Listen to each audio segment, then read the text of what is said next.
IVM.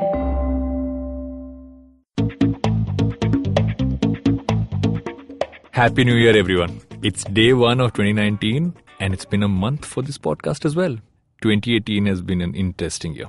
It's been what I like to call a transitional year, where lots has happened, a lot has been shaken up, and a whole lot more has entered the world we occupy. Content has evolved. Social platforms have had to relook at what they really, do in our daily lives.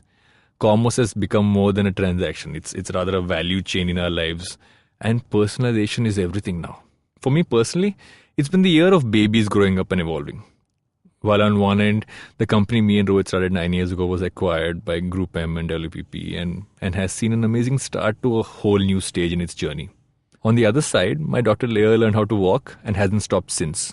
And as long as that run ends with a hug for me, I'm not complaining. 2018 has been about many things for all of us, but it also defined many aspects of the advertising and media space. And that's why in this special day 1 of 2019 episode of Advertising is Dead, we're going to look back at the year that was and the year that 2019 will be. It's not all serious, it's going to be a fair amount of digression and randomness, but that's how things always need to be, no matter what year. I'm Varun Duggirala, co-founder and content chief of The Glitch, and this is Advertising is Dead. Hello. Welcome to another awesome week on the IVM Podcast Network. If you're not following us on social media, please make sure that you do. We're IVM Podcasts on Twitter, Facebook, and Instagram. We had a Christmas party in the office last week, and you can see pictures of that on our Instagram this week, so please do make sure that you do check it out. On the Seen and the Unseen, Amit has world-famous author and psychologist Steven Pinker as his guest. Yes, that's right, Steven Pinker. They discuss the state of the world today and how it compares to previous generations. On Geek Fruit, Tejas and Dinkar review Aquaman and tell you their top 3 scenes from the DC universe. That's going to be fun. This week on The Habit Coach, Ashton talks about how listening to podcasts helps you grapple with interesting ideas and thought processes. On Croc Tales, Anand narrates a story of Shrikant who falls in love with triplet sisters. Don't miss out on the climax, there's an interesting plot twist at the end. On Varta Lab, Naveen and Akash talk to the creators of card game Cards Against Sanskar, Adrita Das and Karan Vora. This week on the Pragati podcast, Pawan discusses how India is increasing access to finance and microfinance for all its citizens. This week on Football Twaddle, the boys discuss the Mourinho sacking and the return of old gunner Solskjaer. And guys, it's been a great 2018 and we hope you enjoyed your journey with IVM. We're looking forward to bigger and better things in 2019. Please do tell a friend about the podcast that you've enjoyed. Try and spread the word. That's very important for us. And with that, let's continue on with your show. This is a very special episode of Advertising is Dead. Primarily because this is the culmination of the first month odd of this podcast and also the end of what was 2018. And so today we decided to do something different. We decided to say this is the 2 bearded South Indian men sitting across each other talking about what happened in 2018 and what's going to happen in 2019. And to do that, I have with me Karthik Nagarajan, lover of filter coffee, and a lot of interesting things which we will discuss over the span of this podcast. And also he is the Chief Content Officer at Wavemaker. Thank you for coming on the show, Karthik. Thanks for having me. How was 2018 for you? Oh God, 2018 was long. Really long. But mostly I think it was like, 2018 was like GST. It's important, but not pleasant. Very important though. You're talking about which definition of GST? The one which the Congress says or the one which the BJP says? No, this is, I think, everyone's definition of GST. Yeah.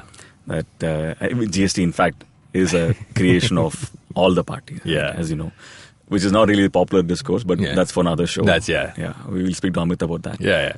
But yeah, 2018 was fairly long, man. I still can't believe the year hasn't ended yet. Yeah. Very important. I know for you, for me, for the industry, and for multiple other things. But yeah, not the funnest. So for me personally, it's been an interesting year because we started off the year as an independent agency. A couple of months in, we suddenly became part of this big family that is WPP. You're our latest Bahu. Yes, in this beautiful joint family that we're all part of, with such interesting characters around and so much happening. And also started off with I think what is generally how you come into the family. Like we all met at Stream that happened in Feb, and it was like everyone come together from across and we met. And then we had a smaller version of that when we met with the entire Group M family. And then it's been that. I think this year for me has been about meeting people. meeting a lot of new people, a lot of people whom I've wanted to figure, can I have conversations with them? Can I work with them? What can we do together? I think a large part of the year for me was just that. And I think that is generally that's the year. Meeting people and figuring out what we can do together was 2018 for me. This is also the year where you must have introduced yourself and Glitch the most to Homo sapiens. Right? Yeah. What do you guys do, and what are your credentials? Is the term I've heard the most this year.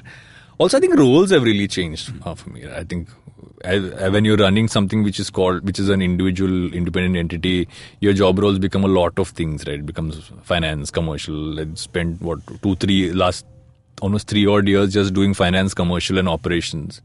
And this year I was saying, let's drop all of that. Let's only focus on the content and the production business. And I haven't been happier doing that. Gone back to it after a while, giving it 100% focus. And yeah, it's been interesting kind of getting back on the ropes. I've been on shoot floors more than I've been in a couple of years. Right. Yeah. Working with talent, working with the team that's doing that. We launched Flux this year, and that was fun. Which is again, content focus. Yeah. You've had an interesting year too, in terms of just what you do. So from moving from the holding company, which is Group M, to an actual agency. Yeah. And it's been fabulous. A new agency altogether also. A new agency as well. So we just finished our first year. Yeah. It's been a very eventful, very exciting year. Yeah. And working in an agency also means more time with clients, which I guess is the best part of our jobs, right? Yeah. So enjoyed that thoroughly, enjoyed putting together a new exciting team, a new exciting practice. Yeah. And so looking forward to working with Flux a lot next year. Yeah. What's interesting about 2018 also, I think, is the fact that the entire advertising industry, right? I think we've been hearing this term for the longest, saying the adpocalypse is coming. It's like that, and I think most times we've spoken about this offline, is the fact that it's like sher aa raha, but sher aaya nahi wala scene. So it's like, and most times it's that conversation which comes. Is it dying? Is our independent agencies taking over? Our consultancies taking over? I don't think in India as much. But what's really happened to the space this year in terms of? I don't know. I think this whole apocalypse thing is extremely overrated. Yeah. I think it's just like you're driving in a city, and when the road is about to end or turn right, you're saying, "Oh my God, everything is going to change now," and then you make a right, and then you go on for another 3-4 kilometers, right? Before you do the same rinse repeat. Yeah. I think this is just our way of coping with how things are changing around us. But I think we have to give it to it in the sense that things are changing rapidly. I think mostly it has got to do with man versus machine. True. Whether it is data or programmatic or performance. Yeah. I think that for me is this is the biggest change. Yeah. But I think apocalypse is a little overreaching. Has the word data come to a point where we can't just use terms like data and big data, and now we're finally explaining what it is and we're going beyond that this year? You think that this is the year that data finally went beyond a big word you have on a slide? I have one goal for next year, which is I'm going to coin this term called medium data. No. Which is neither big nor small. Oh, amazing. It's just lesser worksheets and lesser number of bots and algorithms to work with. No, but jokes aside, I think it has always been there in different forms. True. And big data obviously came into the fore when we started leaving more footprints in the electronic world. Yeah. But my take on this, I'd love to hear yours, is I think today we have more than we can handle rationally. True. I think our decisions are still the same. The quantum of our decisions are still the same. It's just that the variables we are using to get to that has increased dramatically. Yeah. Right? So I don't know if that's necessarily a good place to be in or a great place. Also, there's so much being consumed now. So much being created. This is like OTTs kind of came in a couple of years ago, and content started getting made, and then initially it was all international, or we're just putting stuff which was on TV on it. But I think the last 1-2 years, especially 2017 onwards, has been when we started creating Indian originals, where web series went from being something on YouTube to being something you put on I would call what we like to call OTTs anyway. And with that excess, there's so much trash. Yeah. But there's also some good. And the some good will hopefully increase with time. But I think this is also seen a lot of good pieces coming out. I think look at Sacred Games as a piece, like, clearly like set a standard of saying what it should be. Smaller pieces like something like a Little Things that was a YouTube series went on to becoming a Netflix show. Content is also having an interesting time in this space. Absolutely. I think though someone told me recently that there are about 330 different web series across languages. I thought that was a huge number. Right. I thought there would be 1,000. It feels like there are 1,000. Yeah, it does. But I think it's not just about what is good and what is not, which is, of course, always a subjective thing. Yeah. It is also, I think, about how we've started distributing OTT content. Firstly, we need to change this name OTT. It's more than a mouthful. Yeah. We got to come up with a more classier name for that. Web series and OTT are two terms which are, I think, outdated. Outdated, totally. Yeah. New terms have to be brought up by the end of this podcast. We will come up with what it needs to be, and we will. Yeah, no, but we've spoken about this before. I believe that for me the biggest movement when it comes to made for digital content happened. When Anurag Kashyap did Yudh with Mr. Bachchan in the lead, and I think he did that for Sony Live, isn't it? Yeah.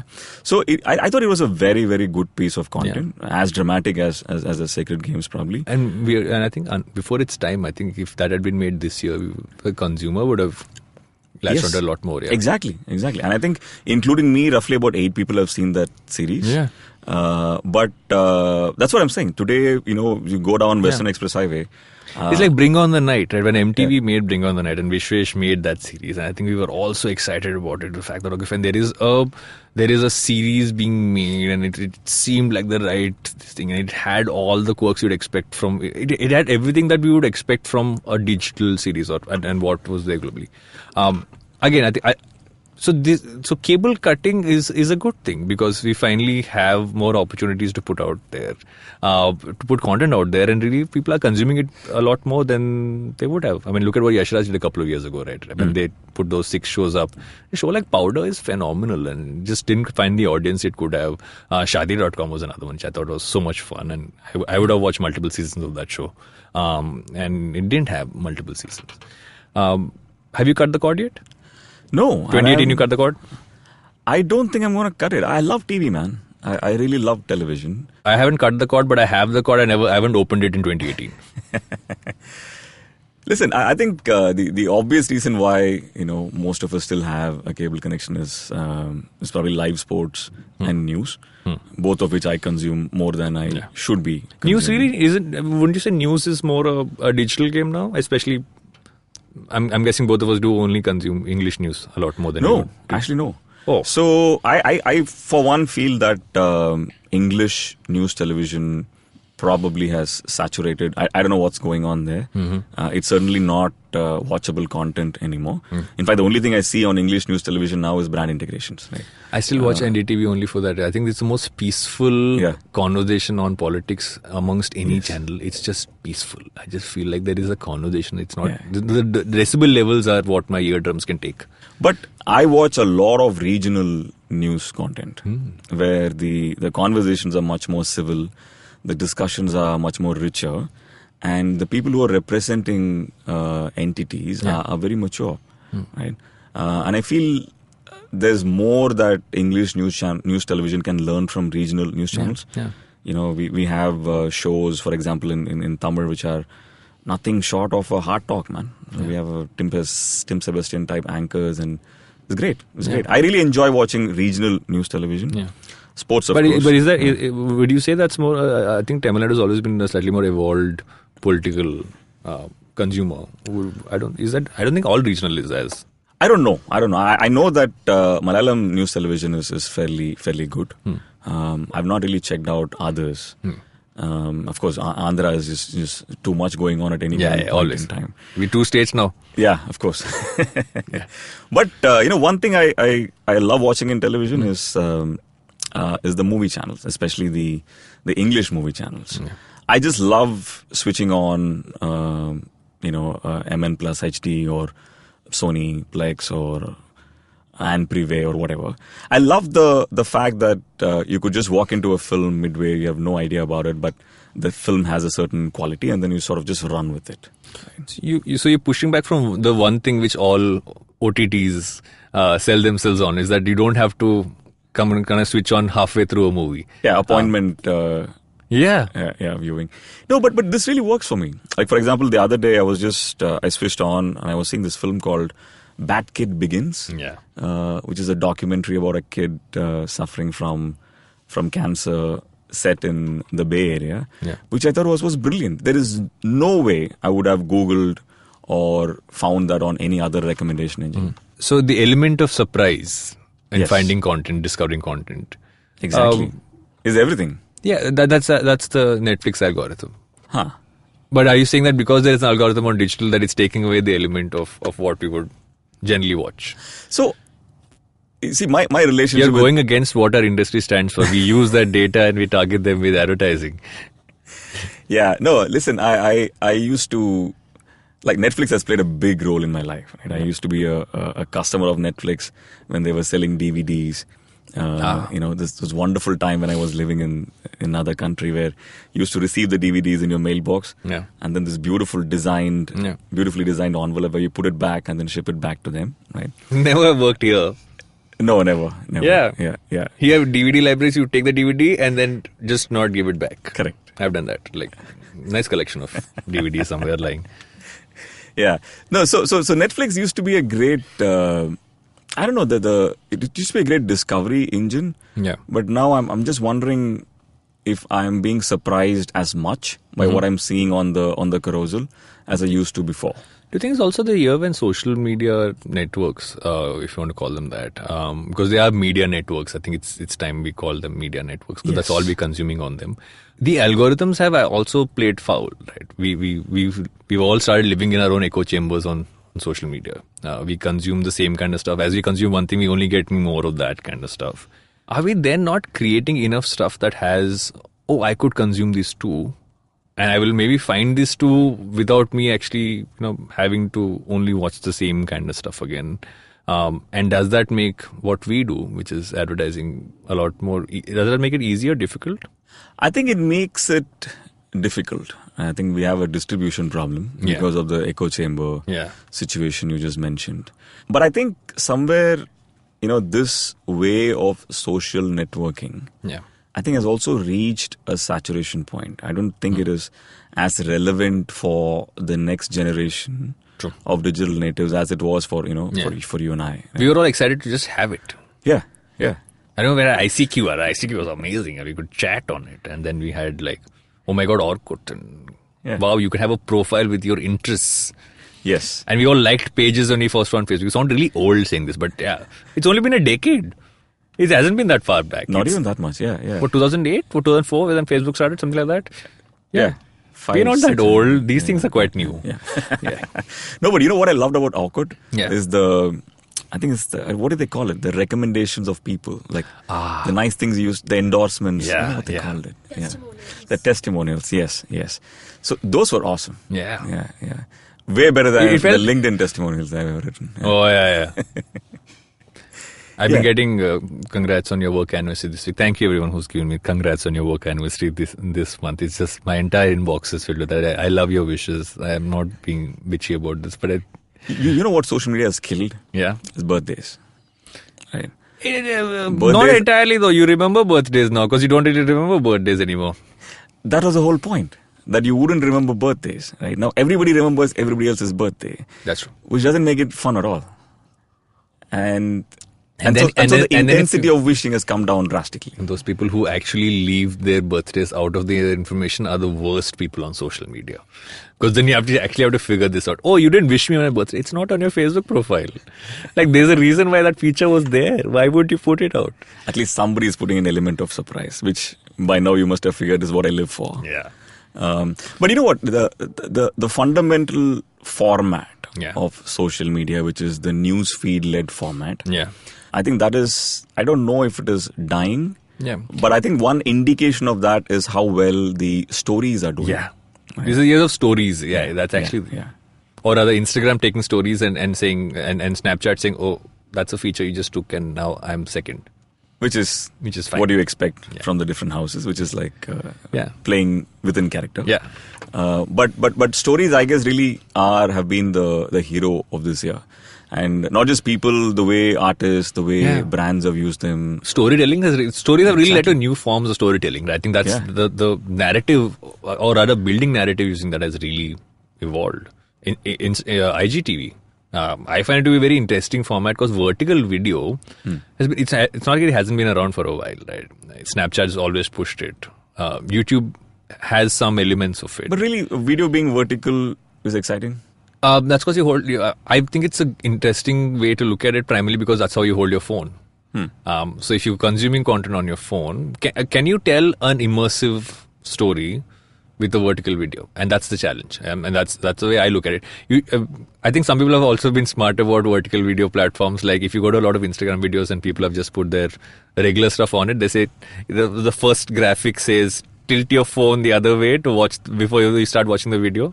And I think that's smart, but I think the platform's interesting. I mean, we've also made videos that can also cover notches now. So no, but honestly, I haven't really spent as much time. I'm still to get into the habit of getting into IGTV when I'm on the platform. For me, it just starts and ends with stories probably presently. Yeah. But you're right. It was a great addition. Was it Instagram's year this year, 2018? 150%. Yeah. I think. For me, I used to refer to Instagram as the dentist app. Like you're waiting for a dentist. You have 3 minutes. Yeah. You need to pick up your phone and do something. Yeah. What app will you open? Right. For me, for the longest time, it was Twitter. Yeah. And then it became Instagram, and I think that's a big shift. Yeah. And now Instagram is probably the first thing it's a happy app. I don't think it's the most. Social media in general has become negative, right? Especially Twitter being the place where the most negative comments come. Facebook is its own animal in that sense. It depends on your echo chamber in that sense. But Instagram is generally a happy place. I don't know people who put anything negative on Instagram. So positivity resides there, and that's why you gravitate to that every morning. 100%. Everything else has become extremely toxic. Yeah. But I think one of the brilliant things Instagram also did is they made comments. They made comments really not that attractive, right? Even visually, aesthetically, you don't gravitate towards comments in the post like you would on Facebook, etc., which is a design call they've taken, right? Funniest comments of all time are still YouTube, though. No way, no. Rediff stories. Go to any story on politics, or for that matter, South India, North India film discussions, and then just go to the comments. I think the fact that Rediff survived so long is because of the comment section. What do you say? Not necessarily the editorial. I said it. Has it been an interesting year in terms of the kind of advertising? If you go traditional and see, what is that ad that you remember from this year? The ad that I remember from this year, I'm not sure if it is an ad, but for me, I think the communication I remember the most, which is actually a piece of digital content, which is not even done by Group M, is the content that Samsonite did along with the tourism ministry for, I think, post the Kerala floods. I think that was a brilliant piece of content. So it was on the line that it needed to be on. It wasn't exactly. I think it was a great idea, and it was. The timeliness of it, the contextual nature of it was superb. I think Autumn did that piece. Credit where it is due. I think they did a fantastic job. But more importantly, the fact that I took so long to think and did not come up with a TVC as an answer to your question, I think says a lot. Not to say that we haven't had great TVCs. Like, for example, I love the CureFit app ad that's going on right now. I think it's everything that a television commercial should be. There's so many things going on. It's aesthetically brilliant. The music is great. All of that. I love the Australian tourism piece as well. But not my. I think my top of mind will always be a piece of digital content this year. A couple of pieces for me. Personally, as a company, I think there are two pieces that kind of I remember the most. Right? I think the piece we did with Radhika Apte and Netflix was just from the sheer fact that and that was data in its right usage, right? We saw data that people were turning around and talking about the fact that every Netflix Indian series seemed to have Radhika Apte in it, and took that as a thing. And the video piece that we did, as it might be, as a content piece or an ad, what you call it, was so funny and so phenomenal. But I think the one piece I remember the most was when I think Zomato wrote back to us and they spoke about the different how paneer was omnipresent. And someone from our team kind of reposted that by circling out actual alphabets and made it and said Radhika is still omnipresent. I think that was, for me, that was the best ad of the year. That the fact that someone actually could do that from our end internally was. But I loved it, and it's not just that thing. I think overall, and I'm not saying this because you're the host of this show. I think the team that's managing Netflix, they really upped the bar. There's now a gold standard in terms of what social media communication should be, right? And I loved probably all the content that you've done recently, even way before the whole Radhika Apte thing, right? And credit where it's due for that team. I agree. I've consumed their stuff as a consumer more than as someone who works in the same company. It's beautiful. And whether it is on Instagram or Facebook, wherever it is. Another piece which I thought was interesting, I won't forget it. I'm still on the fence with whether I like it or don't like it, was the Ranveer Singh piece for Chings. Fire coming out of his bum, for me, was something I will never forget. And I think... And someone actually asked me this, saying, "Oh, do you actually like the ad?" And I said, "It's not about liking it, not liking it. It's about the fact that I will remember the brand and I'll remember that film." So mission accomplished, right? In that sense, and I think we forget that impact is as important as good or bad. Many people call it bad. I wouldn't disagree with them in that sense, but many people call it good, and I think I'm fine with that as well. And I think that's what.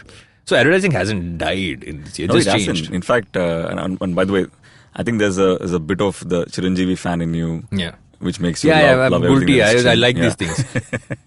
But another brand which did a fantastic job this year. It was not something that started this year, but I think what Royal Stag Barrel Select is doing with the large short film, there's a format. And that's another gold standard. Yeah, they own the space now. They own the space. Yeah. I mean, when people ask what is the best content marketing company, people say Red Bull, right? Or people say Dove, etc. But I really feel the last year and a half, for me, the answer would be Royal Stag Barrel Select. I think what they've done, the premise of large short films, and then what they've done with the platform, I think that's been phenomenal. And that's what this year is, right? If you look at it, it's not about advertising dying, or it's just evolving into a space where brands are realizing what spaces they want to occupy. They're becoming more than just brands. They're creating value for consumers beyond what. I think a lot of e-com brands have taught us that as well. Right? We have so many smaller, what would be considered smaller startups of be it audio brands like Boat, or be it a Beardo or a Man Company, or even a Nykaa for that sense, right? I mean, they've all evolved and much larger than we can't call them small anymore. But the way they have created content to make consumers want to buy the product, to understand the product, it speaks for itself in terms of just the sheer numbers of what they're selling. Making bigger brands learn from that. Which is the one that's appealed to you the most, what e-com companies have done? If I look at what, for instance, a Boat does, right? A Boat looks at headphones as almost different accessories that you would get from time to time, not necessarily as a singular piece. Because, there's some headphones and audio which sells itself on saying, okay, I'm going to buy this, I'm going to keep this for life. I'm going to use this over the next couple of years and so on. And that's how traditionally audio is marketed. What I found interesting about how Boat kind of, pitches their product is that they're different lifestyles. And the newer collections is almost a fashion accessory as much as it is anything else. And so you constantly are looking at what else they're coming up with. And they use celebrities really smartly by connecting each collection almost to a different celebrity. I think that is interesting. It also makes you think about how brands look at brand ambassadors and talent and how they work with them. And this is a clear example of a new age company kind of looking at that very differently. And they don't have any, these are all part-time brand ambassadors, right? They don't really. You have different characters, different celebs coming in. If I have to count, they've done stuff with Jacqueline, they've done stuff with Hardik Pandya, KL Rahul, Karthik Nagarajan. The fact that I'm actually picking out names means they've worked with so many, but they're all varied collections and there's so much happening there. And that's actually what new age brands are. And I think legacy brands are learning from that and they're evolving as well. I think the fact that there is a Kareena Kapoor collection for Lakme, right? It speaks volumes about the fact that there is that, and it's also the evolution of what legacy brands are. So that this year's been interesting from that standpoint. I think new is learning from old and old is learning from new, and it's a different playing field altogether. Absolutely. And I think, if I'm not wrong, there's an IFA collection in Myntra. There is? Which is another fabulous integration, yeah. So while we're going to continue talking about 2018 and then going to get into 2019 and where this whole Wild West that we're part of goes ahead, we're going to go to a short break and going to come back to Advertising is Dead. Every week comes a show where three people come together to tell you about stuff they like. A movie, a TV show, a book, and other stuff. Tune in every Monday on the IVM Podcast app to IVM Likes. Batman approves this message. Thank you, Batman. Welcome back to Advertising is Dead. I'm with Karthik Nagarajan and we're talking about the year that was 2018 and the year that is going to be 2019. Predictions for 2019? Predictions for 2019. I think the word digital will die a slow death. Yeah. Given everything that we're doing now is pretty much media agnostic. True. I think digital as a specialization, as a marketing tool will continue, of course, but as a pigeonhole will probably start to disappear. Yeah. 2019. What do I think? 2019. It's going to be the year when we filter through all the faff that we spoke about, but also filter through all the content that's being made, and I think what we look at as high value production content that we're going to consume as series.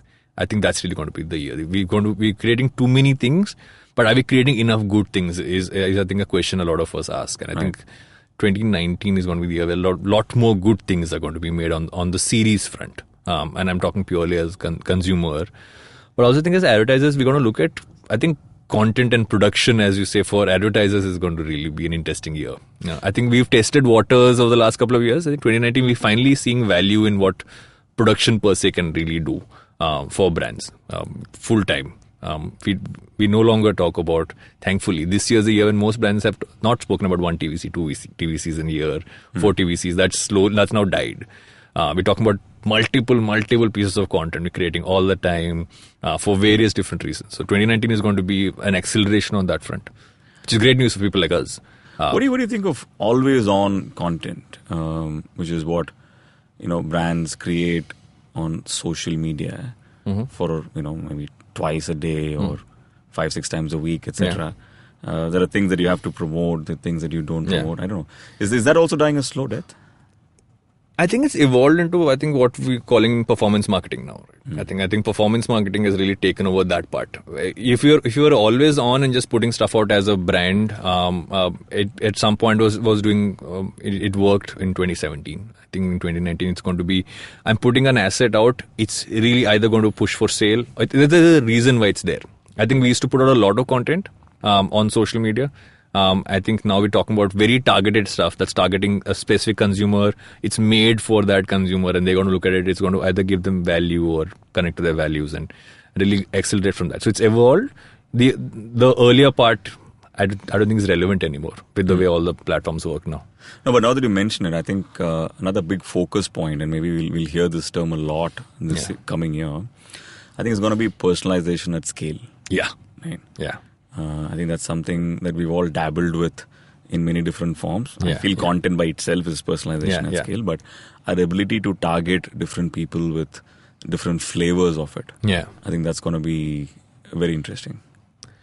It's also a year when I think at the turn of 2018, 2019, when everyone's talking about how the space advertising is in, we have what happened with Piyush Pandey, right? It's phenomenal that we have a global CCO who's going to sit in Bombay, not going to move to New York, and that speaks for itself. That it's a good time for the region. No, I'm getting goosebumps as I'm talking about this, even though it's been a few weeks now. Yeah, that's probably is the best story, not just of this year. I'd probably put my neck out and say of this decade, I would say, for Indian advertising, because I don't think it has ever happened before. I think we've had Indian CEOs of global media companies. Yeah. But for the West to sort of recognize that this person as the chief creative officer, I think that's just different level altogether. Yeah. And also coming at a time when a lot of agencies were letting go of the global CCO tag, right? And the fact that was given to him in that one agency like Ogilvy, it's saying a lot for the fact that creativity, I think, is still at a premium. I think that premium should not be taken away. And we're all evolving around it. Yeah, that, and it is also the organizations like Ogilvy recognizing what's happening in this part of the world, right? Whether it is India or Asia Pacific, etc. I think in that sense, Ogilvy is a very truly global network. Like that. I think we also, as consumers, I think we used to sell the West a lot, saying this is an international brand. I think we're a lot more desi now. We're very proud to be desi now. I think we enjoy our quirks as different regions. It's not only just one language, or there's not one typecast Indian anymore. We are not Apu anymore. Thank God for that. We will not, but my fear is also see this country is like a Rubik's cube, right? Yeah. You need to solve it. Yeah. You can't just take a bucket of paint and paint one side red and one side blue and say that I've finished the Rubik's cube, right? It's not gonna work. I still feel marketers largely think in English and Hindi. Yeah. To a point where I think and you and I will appreciate this more, is I think the cultural understanding of whether a South or a East India doesn't really exist as much as it should. Yeah. Right. And that sort of also reflects on the kind of commercials and the content that we make. Yeah, we still have many times come across the caricaturish Madrasi, if you want to call that. Exactly. That. And and I think that has died long back, and it just keeps coming back though. It does. Yeah. I think at some point someone should make it clear that... I think that's the thing about saying what should have died in 2018. Yes. And will not go into 2019 is that. The caricatures of different cultures, right? Would you also say that this was kind of the year we saw a transition of where lines blurred even further? So if I look at a media agency, if I look at what creative agency in the digital space, which is us, and there is creative agencies or experiential agencies and everything else. Have those lines fully blurred out now? There's no longer those lines, or are they still there? Is specialization a problem? I think specialization is the opportunity. I'll put it this way. I think specialization within so much diversity is the opportunity. But you're absolutely right. I think the lines are blurred. Today when I'm saying I'm leading a content practice, there are people who are specialists in experiential sports marketing, tech. There are developers in our teams. And then there are copywriters and art, right? 6 years back, I think a chief content officer of I don't even know if an agency would have had a chief content officer. Yeah. Right. Or what that would have meant. Yeah, it would have probably meant a lot of television. 3 years ago, I read, I have this habit of going to a lot of international agencies' websites because I constantly look at what everyone's doing. And I saw this role, and that role was someone who handled the editorial of that agency's website and social platforms, was chief content officer. And that says it, right? That's generally how that's changed. I think everyone calls that terms really. Yeah. Content is everything now. Yeah, but to your point, I think there's a flip side to this also. I think the lines have completely blurred. Yeah. Today, a creator is as much an agency as an agency is a creator. But I also feel somewhere that there are probably just too many stakeholders. Yeah. If you were to look at it, as a funnel, I think the mouth of the funnel has not widened. Budgets have not really widened. But the number of entities chasing the same amount of money has really increased. Yeah. Right. And that needs to, at some point, has to be balanced on one of the sides. Would you also say 2019 is going to be the year audio has its day? Considering we're on a podcast. But also courtesy our dear friends at IBM. Of course, who are extraordinary. But I think even otherwise, this has been, I genuinely feel it's due, and it's probably going to happen in 2019 and 20. Right? Yeah. I think we have the signs of it. Audible, Spotify launching in India. Yeah. And also, a place like IBM having such a vibrant library of content, Yeah. right? And I've always admired companies like NPR, etc. Today, I know I can safely say that we have one in this country. So I think definitely it is about time. Yeah. And it is also about time that audio became more than music. Yeah, everyone's got headphones on. Everyone's got earphones on. So they're listening to something. It shouldn't just be music. Although music's awesome. But still. It should be. And I think India has fundamentally has always been an audio by design country. True. Whether it is the traffic jams or the mobile penetration or the metro or the public commute or the rural media dark areas. We should have always been an audio first country. I don't know why it has taken us so long. Yeah. Would you say that Jan is also going to be an interesting month for you because you have a podcast coming out in Jan? That's right. Yeah. It's called the Filter Coffee Podcast. Why am I not surprised? Guilty as charged. Yeah. And it launches on the 16th of January. And it's just the lowest hanging fruit for me. I realize I just have too many interesting people that I meet on an everyday basis. And I would love to just sit and talk with them over a cup of coffee, which is what we anyways do. Yeah. And I thought this will be a great podcast by itself. Yeah. So it has no boundaries. It's not about any one thing. Yeah. It's a lot about different people and their passions and what they have achieved in life and what their views of the world are. Yeah, then that should be exciting. I'm looking forward to hearing that. 16th January. Yeah. And now we're going to move into this one part, which is very important for every episode of Advertising is Dead. It's called Humans of Advertising. Primarily because we're still people doing all of this, right? The machines haven't taken over yet. And while we're here, it's important for people to kind of figure out, okay, fine, who are the people who do all these things and what do they do beyond the advertising part of their lives? So what are you reading right now? I'm actually reading the autobiography of Mr. Verghese, who used to be the chief editor of Hindustan Times. Yeah. So I've realized one thing, that there's so much going on in terms of this country and its politics and its development. And there's so much discourse going on social media without really understanding what our journey has been. Yeah. So this year for me has been a lot about autobiographies of journalists. Before this, I was reading Kuldeep Nayar's autobiography, a fantastic journalist who just recently passed away. So that gives me a lot of perspective in understanding why we are how we are. Yeah. Right. And in terms of audio, what's on your playlist right now? Are you still old? Are you old school in terms of playlist and don't add newer things, or do you add newer things? That's a. I add newer things slowly. I can't listen to like 7 different podcasts at the same time. So you're not a consumer of trap music. I am not a consumer of trap music. Yeah, safe to say that. Yeah. I could be very soon, but yeah, no. What I'm listening to right now is largely. By the way, it's been a fantastic year for Indian film music. Yeah, which should be a separate podcast show by itself. Yeah. Right? Yeah, so I listen to a lot of Santosh Narayan and Amit Trivedi, but that's for another day. Yeah.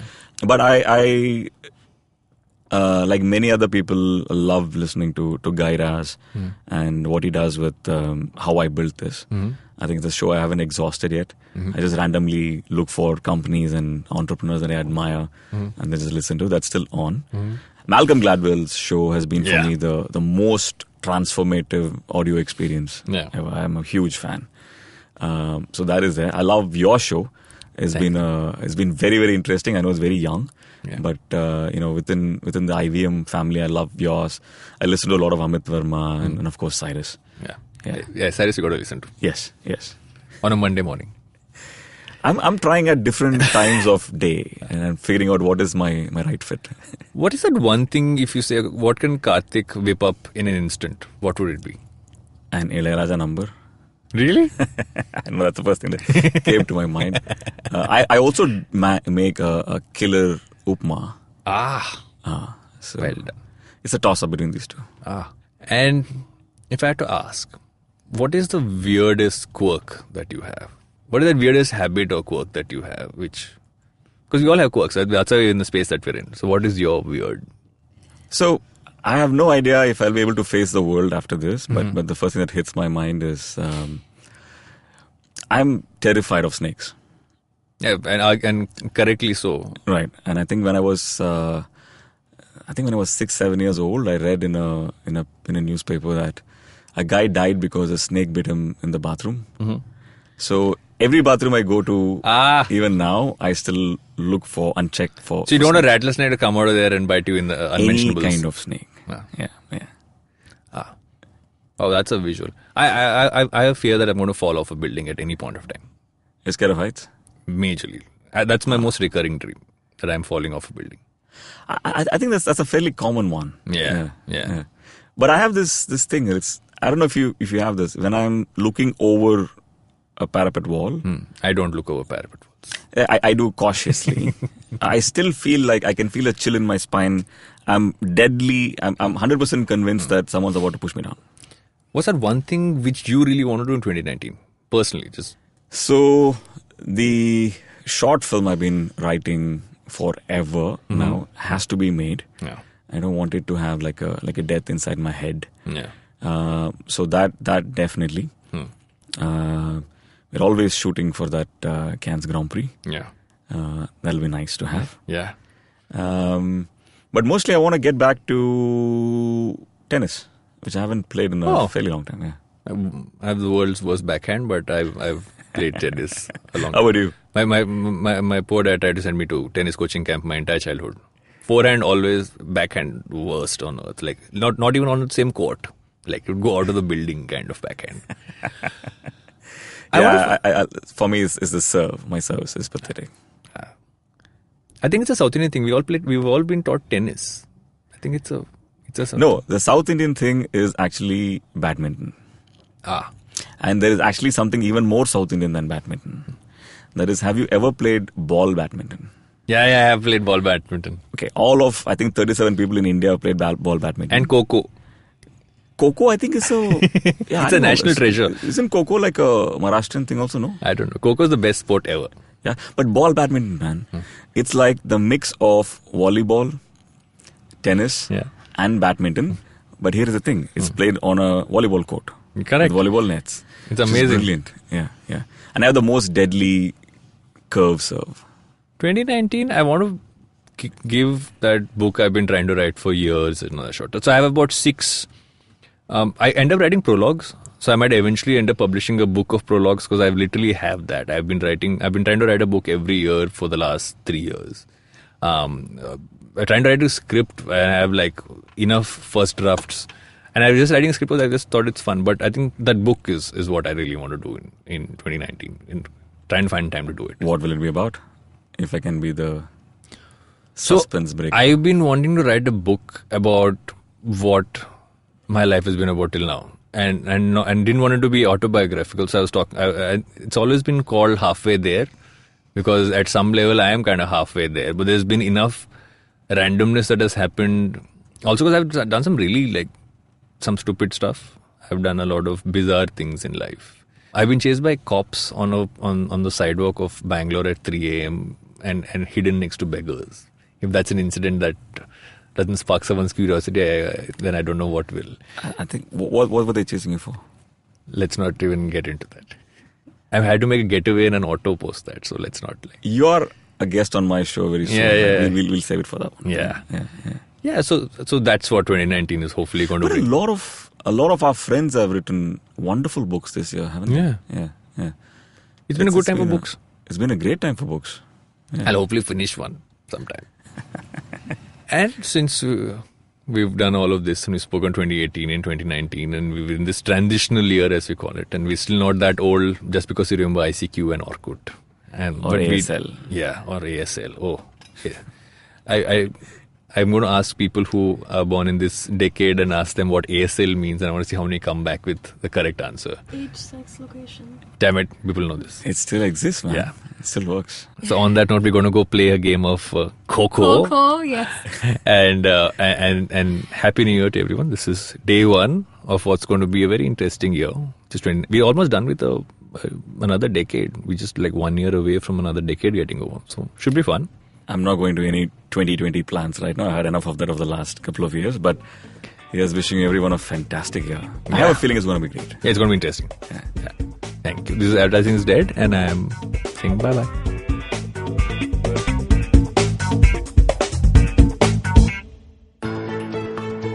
How aware do you think you are of your laws and rights? Do you look up to laws when you are caught up in situations? Do you know what your rights are when you're stuck somewhere bad? Well, here's a show that can help you move an inch closer to being aware of what your rights are.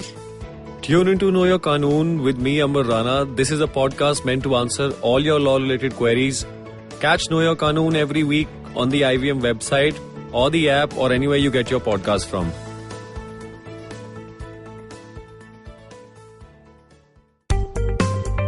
Hi, my name is Anupam Gupta. I'm B50 on Twitter. I am the host of Paisa Vaisa, the show that talks money. On my show, I speak to experts from every field of money and finance, from stock markets, equities, debt funds, credit cards, life insurance, every possible area of money and finance that you can think of. We even did an episode on cryptocurrency. I've got fantastic guests from mutual funds to personal finance experts everywhere. Robo-advisory, startups, just name it, we've got it. At Paisa Vaisa, we help you make smart decisions about money. You work hard for money. Now make your money work hard for you. New episodes out every Monday, and you can listen to my show on the IVM Podcast app or any other podcasting app that you have.